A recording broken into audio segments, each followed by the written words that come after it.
Moi, je pense que certaines églises nous plongent dans les malédictions, nous font vénérer des photos des personnes qu'ils appellent Jésus. J'appuie sans réserve cette lecture. 1. Jésus était un noir. 2. Vos images, c'est de l'idolâtrie. Jésus était un noir. Jésus-Christ était un noir. C'est déjà scientifiquement prouvé. Je l'ai prouvé dans ce plateau. Jésus était... Non, il ne faut même pas que je commence ça. Adam et Ève étaient des noirs. Première démonstration. Leur premier fils, Caïn. Deuxième, Abel. Caïn tue Abel. Troisième enfant, il s'appelle Seth. Il n'y a pas de blanc qui s'appelle Seth. Si le troisième fils d'Adam et Ève est un noir, c'est que les parents étaient des noirs. Noé, noir. Abraham, noir. Isaac, noir. Jacob, noir. David, noir. Salomon, noir. Moïse, noir. Moshe, c'est le nom de Moïse. Les Bamileke savent ce que ça veut dire Moshe. L'enfant de l'eau, tiré de l'eau, sorti de l'eau. Les Cananéens, noirs. Marie cananéenne, noire. Jésus ne pouvait pas être blanc. C'est vrai. Les premiers Arabes, noirs. Les premiers Hébreux, noirs. Les premiers Indiens, noirs. Les premiers Juifs, noirs. Tout ça est prouvé scientifiquement. Les premiers Chinois, noirs. Les premiers Européens, noirs. Les premiers Américains, noirs. Quand Christophe Colomb arrive là-bas en Inde, il dit qu'il a découvert l'Amérique. Les autres ne savaient pas où ils habitaient. Mais d'où Les Noirs indiens qui habitaient là-bas, eux, ils ne savaient pas. Ils étaient sur l'arbre. On dit que c'est Christophe Colomb qui a découvert l'Amérique. D'abord, si le plan de la découverte n'est même pas sérieux. Les explorateurs phéniciens et nubiens ont découvert l'Amérique plus de 600 ans avant Christophe Colomb. On ne veut pas dire ça.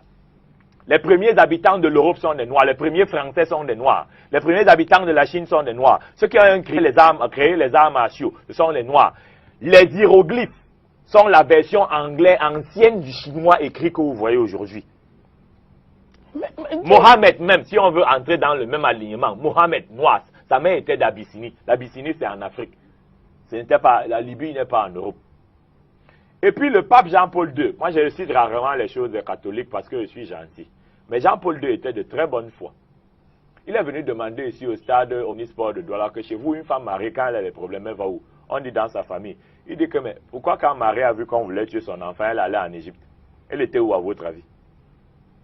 Jeune Afrique économique, septembre 1990, a accordé une interview à Jean-Paul II où il démontre que Jésus-Christ était un noir, que Marie était un noir. À Rome même, ils n'ont jamais changé la couleur de la statue de Marie et de Jésus. C'est noir.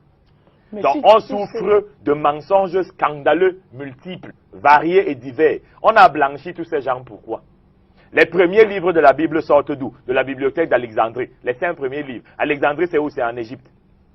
La Septante est tirée de la bibliothèque d'Alexandrie, dans les hiéroglyphes. La première révélation qui parle de l'arrivée de Jésus-Christ, c'est en égyptien ancien, 6000 ans avant son arrivée. Son nom en égyptien ancien, qu'il annonce son arrivée, c'est le Kem-Ou, le grand noir. Jésus-Christ est un noir. Tous les leaders de la Bible sont un noir. Vous connaissez les blancs polygames. Moïse était polygame. David était polygame. Donc, c'est de l'ignorance. C'est de l'ignorance. Le premier état